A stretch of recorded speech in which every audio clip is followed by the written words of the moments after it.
कसं थकवायचं. आणि त्यांना माहिती आहे की यांचं खरं जरी असलं तरी आपल्याला कोर्टात खेट्या घालून थकवायला लावायचं आणि आपला उत्साह आणि आपलं आंदोलन कमी करायचं. कारण आंदोलन जीवी असाच शब्द वापरतात. कारण ह्याने आंदोलन केली का ती चांगली आणि आम्ही केली का वाईट असा तो भाग चाललेला आहे. आणि म्हणून ह्या पार्श्वभूमीवरती आपण आता हे पाहत आहोत. जेव्हा 2014च्या आधीचं वातावरण जे होतं आणि 14च्या नंतरचं, मी औरंगाबादच्या एका सभेमध्ये असं बोललो होतो की 1919 नंतर की 1914 पासून ते पहिलं महायुद्ध संपलं 16, त्यानंतरची जी जर्मनी होती तो जर्मन आणि भारतातला 2014तला भारत हा एकाच रस्त्यावर जातो. कारण तो हिटलरचा मार्ग होता. त्या 10-12 वर्षामध्ये हिटलरने जे जे केलं ते आता RSS भाजपा करत आहे.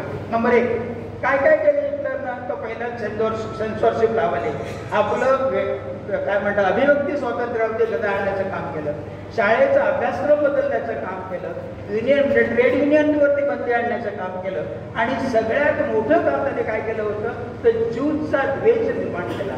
जर्मनीच्या इतिहासामध्ये जिथे जिथे ज्यूज आहे तिथे तिथे आपण फक्त आता मायनॉरिटी जमीन बोलायचं झालं किंवा स्पष्ट शब्द सांगायचं मुस्लिम लोकांना शब्द वापरला तर लक्षात येईल की त्यांच्याबद्दल काय भरलेलं आहे. सगळे ज्यूज जे नोबेल पारितोषिक विद्येचे होते त्यांना जर्मन सोडावं लागलं आणि जे कोण राहिले त्यांना गॅस चेंबरमध्ये मारलं. आज सुद्धा या संस्कृतीच्या नावानं अनेक गोष्टी आज करत आहेत की माणसांना मारायचं. माझा एक इम्रान खान म्हणून मित्र आहे, एक दिवशी माझ्याकडे तो ईदचं मटण घेऊन आला आणि त्यानंतर मी सांगितलं तू मटण घेऊन आलो मी तुझ्या घरी यायचं. याचं कारण असं की चुकून तुला पकडलं तर माझ्यासाठी तू मार. ही इतकी दारुण अवस्था आहे. म्हणजे माझं प्रेम ज्या माणसांशी आहे त्याचा जात धर्म मी कधी पाहिला नाही, पण आता हे आपल्याला जाती धर्माच्या नावानं लढवायला बघतात. नाही कोण लढतं तर बहुजन समाज लढला जातात. तर हा बहुजन समाज शाणा करण्याचं काम आपल्यावर मुळात, कारण हा लढा बहुजनांचा आहे. आज जवळजवळ महाराष्ट्रातल्या 12,000 शाळा बंद पडतात. 12,000 शाळांपैकी 360 शाळा मला वाटतं रायगड जिल्ह्यातल्या आहेत. तर रायगड जिल्ह्यामध्ये जेव्हा परिषद आयोजित केली त्यावेळेला 300 लोक सुद्धा जमली नाही. म्हणजे 300 पालक जमायला पाहिजे होते, 300 शिक्षक जमायला पाहिजे होते आणि बाकीचे. तर माझे फक्त एक सामाजिक कार्यकर्ते होते ते आणि काही ठराविक शिक्षक असे जमते 150 लोक जमले होते. तर हा जो लढा आहे हा लढा बहुजन समाजाचा आहे. हे त्यांच्या गळी उतरवायचं काम किंवा त्यांना सांगायचं काम हे आपलं आणि ते फार मोठं आव्हान आपल्यासोबत असणार आहे. त्यानंतर नवीन शिक्षण पद्धती जी आता आणलेली आहे त्या नवीन शिक्षण पद्धतीची चिरफाड जावडेकर सर आणि आम्ही दोघांनी भाषा पसंत देण्याची कृती द्रोणाचार्याची या पुस्तकात केलेली आहे. कृपया आपण ते पुस्तक जरूर वाचावं. याचं कारण असं की आता सगळे IAS अधिकारी, सगळे शिक्षक, सगळे प्राध्यापक, सगळे व्हाईस चान्सलर हे या नवीन शिक्षण धोरणाचं फार कौतुक करतात. पण हे कौतुक करण्यासारखं नाही आहे तर ते जाळून टाकणार. गेल्या अधिवेशनामध्ये आम्ही ते तो सगळा ठराव म्हणजे नवीन शैक्षणिक पॉलिसी जाळून टाकले होते. हे जाळायच्या लायकीचं आहे पण ते आपल्या गळ्यात मारू पाहत आहे तेव्हा त्याला अगदी कणखर पडेल आपण सगळ्यांनी विरोध केला पाहिजे. कारण ते आता त्याने काहीतरी NCERTचं जे त्याने इतिहासाच्या पुस्तकामध्ये जे काही संदर्भ बदलले म्हणजे पूर्णपणे मिडिवल पिरियड जो आहे म्हणजे मुघल पिरियड आता त्याने इतकं टोचतोय की तो त्याने गाळायचाच प्रयत्न केलेला आहे. परंतु प्रश्न असा आहे की आमचा शिवाजी महाराजांचा लढा दाखवायचा असेल तर तुम्हाला तो मुघल पिरियड सांगितलाच पाहिजे.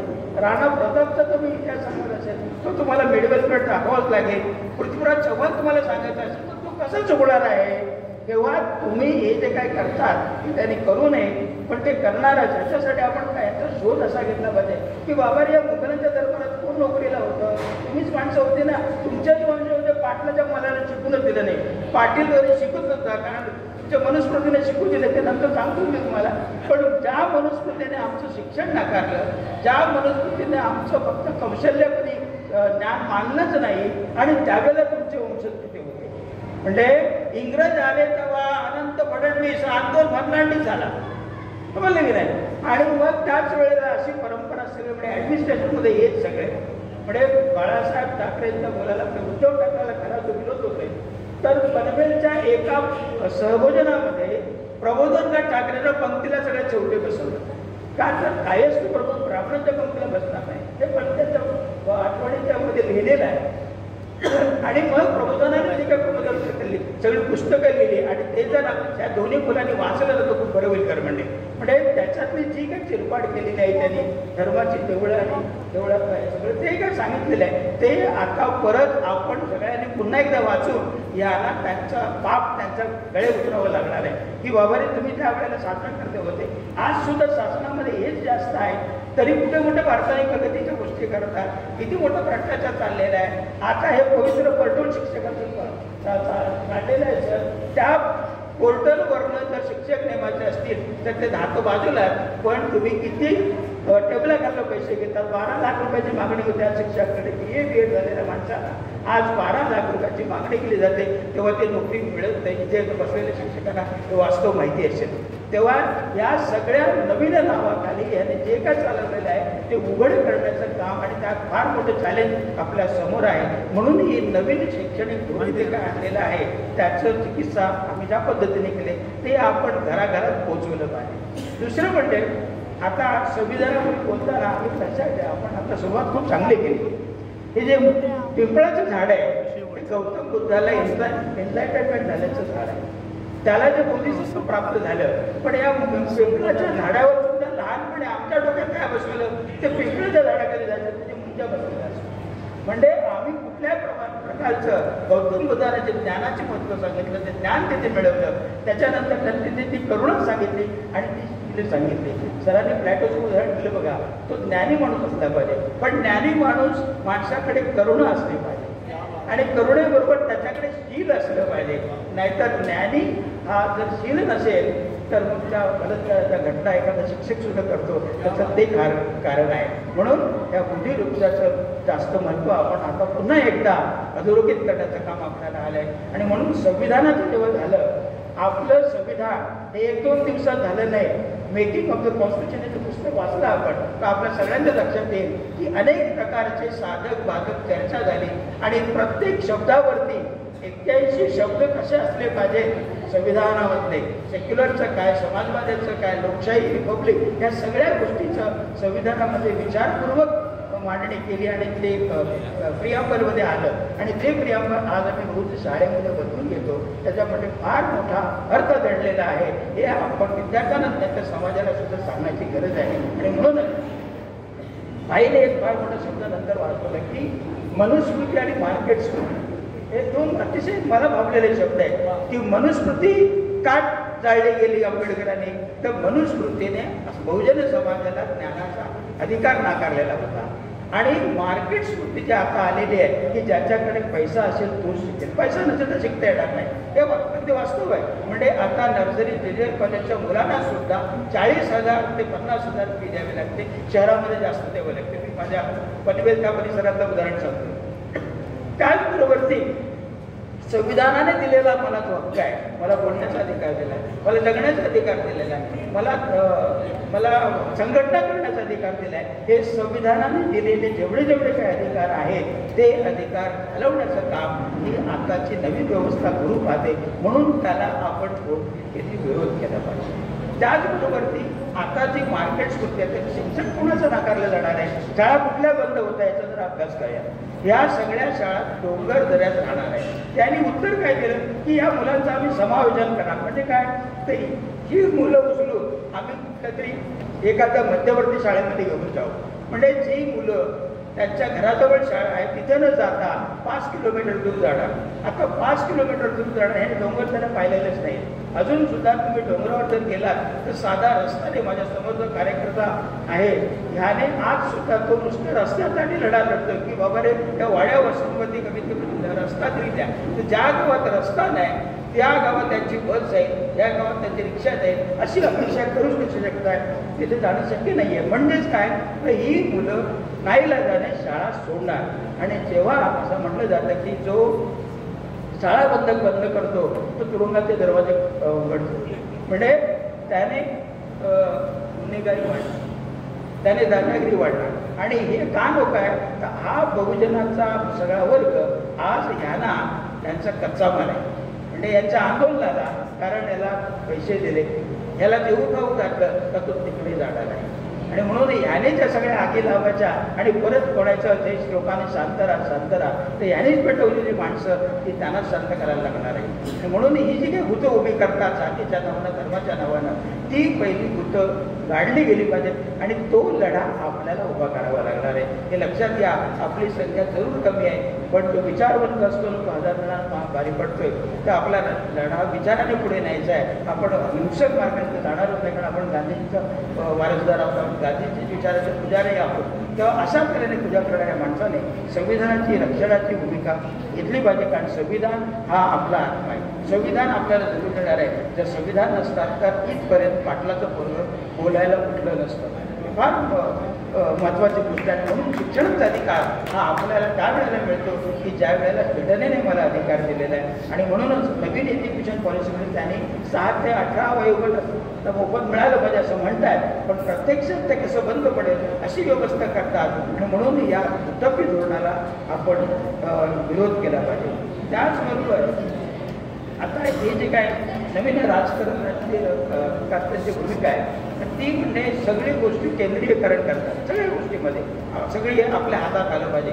मग ती कुलगुरूंची अपॉइंटमेंट असू दे किंवा आणखी कोणाची पण असू दे त्याची पॉलिसी तयार करण्याचा भाग असू दे ह्या सगळ्या भागामध्ये यांनी केंद्र सरकारने NCERTने जे तयार केला अभ्यासक्रम तोच आपल्या स्टेट करिक्युलम फ्रेमवर्कमध्ये येणार. मला दुसरं काय करता येणार नाही. म्हणून दक्षिणेकडच्या राज्याने विरोध केलेला आहे पण आपण महाराष्ट्राने काही विरोध केलेला नाही आहे. त्यामुळं ही स्टेट करिक्युलम फ्रेमवर्क हे कसं चुकीचं आहे हे एकदा परत आपण अभ्यासलं पाहिजे सगळ्या शिक्षक मंडळी सगळ्या प्राध्यापकाने आणि परत त्यांना सांगितलं पाहिजे की वगैरे आपण चुकीच्या रस्त्याने जात आहोत तेव्हा त्या चुकीचा रस्ता चांगला रस्ता दाखवण्याचं काम आपल्याला करण्याची फार मोठी जबाबदारी आहे.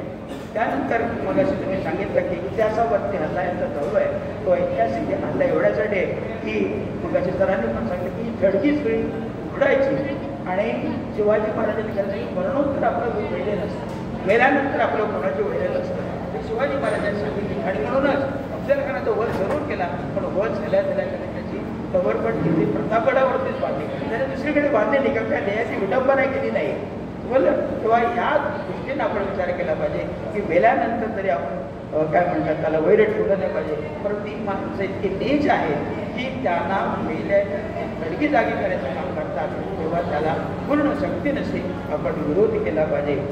त्याचबरोबर खरं अंधश्रद्धा आणि कर्मकांडाचा विचार डॉक्टरांनी चांगल्या पद्धतीने सांगितलेलं आहे की अगदी सायंटिफिक उदाहरण देऊ तेव्हा विज्ञाननिष्ठ माणूस करणं समाजनिष्ठ माणूस करणं आणि दुसरं म्हणजे सत्सत बुद्धिनिष्ठ माणूस असला पाहिजे. आणि तो जर नसेल तर त्या समाजाचं खरं नाही आहे. इंग्लिशमध्ये एक वाक्य आहे बघा फ्रेज आहे म्हणजे की people get a government what they deserve. लोक ज्या पद्धतीचे असतील त्या पद्धतीचं सरकार तुमच्या पोटात पडणार आहे. लोक जर चांगले असतील तर चांगले निवडून येतील लोक जर वाईटच झाले तर वाईट येतील. याचं कारण असं की आज जे काय सरकार आलेलं आहे ते पैशाच्या जोरावर आलेलं आहे. त्या पैशाचा जोर आणि अशा पद्धतीने वापरला की इलेक्शन कमिशन सुद्धा त्याला काही विरोध करू शकला नाही. आणि म्हणून मग अशा पद्धतीच्या सरकारला आपण कितपत साथ द्यायचे आहे. त्यामुळे जिथे जिथे आपल्याला शक्य आहे तिथे तिथे या सरकारवरती आपण हल्ला चढवला पाहिजे हे लक्षात घेतलं पाहिजे. आणि आता मात्र हे जे लोकशाही विरोधी धोरण आहे त्या धोरणाला विरोध झाला पाहिजे. आणि दुसरं म्हणजे संघटनेचं काम करत असताना संघटनेचं काम करत असताना आपल्याला सगळ्यात महत्त्वाचं काम करायचं आहे की मगाशी मेधाताईंनी एक मुद्दा मांडला की आपण जिथे जिथे समाजवादी विचाराचे शाळा असतील कॉलेजेस असतील संस्था असतील या सगळ्या संस्थांनी कुठेतरी एकत्र येऊन आपण कामाला लागलं पाहिजे. याचं कारण असं की संघटना चांगली असेल तर आपलं कृती कार्यक्रम चांगला होतो आणि संघटना झाली पाहिजे.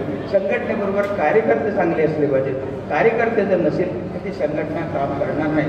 म्हणूनच संघटनेत कार्यकर्ते आणि कार्यकर्त्यांचा विचार तो विचार की जो आपण आता ह्या व्यासपीठावर मांडला गेला हा संपूर्ण विचार आपण आपल्या पद्धतीनं आपल्या परिसरात कसा मांडता येईल हा केला पाहिजे आणि तो निष्ठेने जपला पाहिजे. याचं कारण असं की जर निष्ठ नसेल तर काम पुढे जात नाही. म्हणून भाई नेहमी म्हणायचं की कार्यकर्त्यांचा संच आणि कार्यकर्त्यांचं प्रबोधन आणि समाजाचं प्रबोधन हे एकत्र झालं पाहिजे.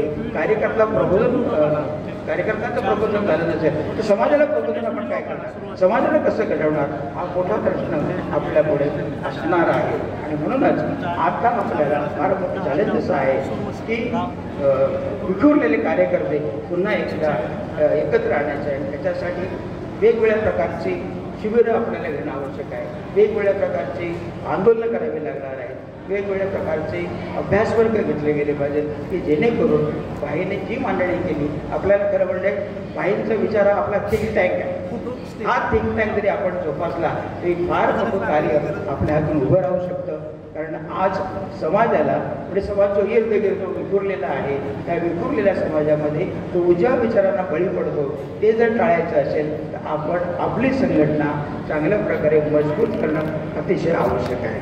आणि म्हणून बाईने वेळोवेळी सांगितलं नाही का, बाईने बोलता बोलता स्वीडनमधलं उदाहरण दिलं होतं की स्वीडनमध्ये आपली वर्गणी देण्यासाठी लाईन लागली. प्रत्येकजण आपली वर्गणी स्वतःहून द्यायला त्या संघटनेच्या कार्यक्रमामध्ये येत असतो आणि त्या कार्यालयामध्ये ते जमा करत असतो. तर अशा तऱ्हेची भावना आपण आपल्या समाजामध्ये, आपल्या संघटनेमध्ये रुजवली पाहिजे, याची जबाबदारी आपल्या सर्वांवर आहे.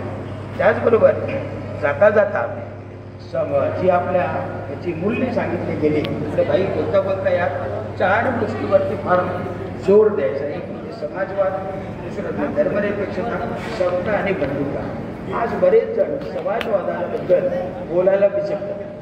समाजवाद शब्द म्हणा भीती वाटायला लागले आणि समोरचं जर बोलते की समाजवाद संपला, तर समाजवाद संपला नाही.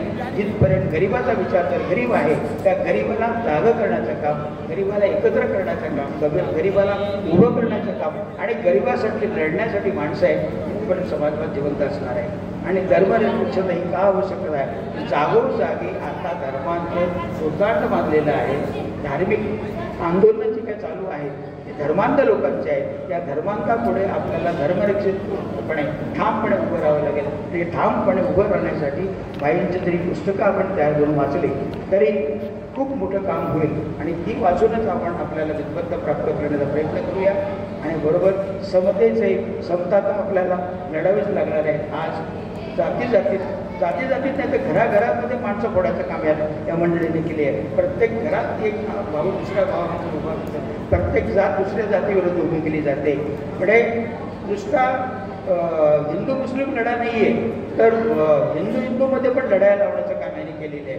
तर या सगळ्या गोष्टीमध्ये आपण जातीनिरपेक्ष आणि धर्मनिरपेक्षपणे वागायला शिकायला लोकांना सांगावं लागणार आहे. आणि त्या दृष्टीने आपण जर प्रयत्न नाही केला तर आपलं आंदोलन यशस्वी होणार नाही.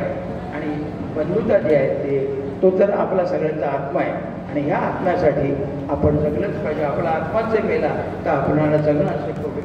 आणि म्हणून आत्मा जिवंत ठेवण्यासाठी आपण जे काही तत्त्वज्ञान आपण बाहेरकडून शिकलो त्याच तत्त्वज्ञानाच्या आधारे आपण जायला पाहिजे. दुसरं असं की आता 2 पुस्तकाचं प्रकाशन झालं, एक आर्थिक याच्यावर आणि त्याच्यापूर्वी शाहू महाराजांवरचं आणि दुसरं म्हणले आपल्या पसायदाराचं आणि द्रोणाचार्याचं. ह्या पुस्तकाचं पारायण आणि या पुस्तकाची अभ्यास शिबिरं झाली पाहिजे. ही एवढ्यासाठी की ही अभ्यास शिबिरातनं एक आपल्या कार्यकर्त्यांना जागा करण्याचं काम केलं जाईल आणि कार्यकर्ता जागा झाला तर समाज जागा होण्याचं काम त्याला करता येणार. अन्यथा हे काम कठीण होईल. आणि म्हणूनच मी जास्त न बोलता आता म्हणले की आपण सगळ्यांनी या लढ्यामध्ये सामील व्हावं. आपण आहातच, आणखीन आपल्यासोबत आले पाहिजे. याच्यासाठी प्रयत्न करा आणि असा प्रयत्नपूर्वक लढा करून या चॅलेंजला, या आव्हानाला आपण तोड देण्यासाठी उभे राहूया अशी अपेक्षा करतो आणि माझं मनोगत संपवतो. धन्यवाद. थँक्यू.